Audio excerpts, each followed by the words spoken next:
রহমতুল্লাহ।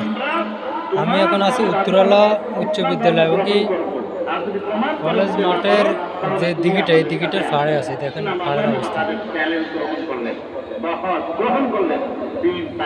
তারপর দেখতে পাচ্ছেন যে দিঘিটা অলরেডি হিসিয়ে গেছে, পানি একটু অল্প একটু। ওই যে সামনে দেখা যাচ্ছে এটা হলো প্রাইমারি স্কুল। তারপর এটা দেখা যাচ্ছে যে এটা হলো মাঝখানে, এটা হলো মাদ্রাসা, নুরানীয় হাফিজিয়া মাদ্রাসা। তারপর যে উত্তরালা উচ্চ বিদ্যালয় অ্যান্ড কলেজ মাঠে তাসফির কোরআনুল মাহফিল 2 দিন ব্যাপী। আপনারা সবাই দেখতে পাচ্ছেন বিশাল বড় প্যান্ডেল করছে, কিন্তু স্কুলের কারণে দেখা যাচ্ছে না। দিঘির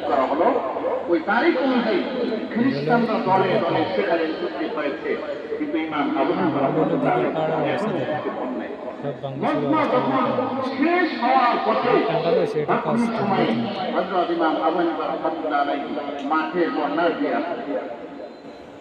মানুষ যখন যাওয়ার তখন খ্রিস্টানের পাত্রে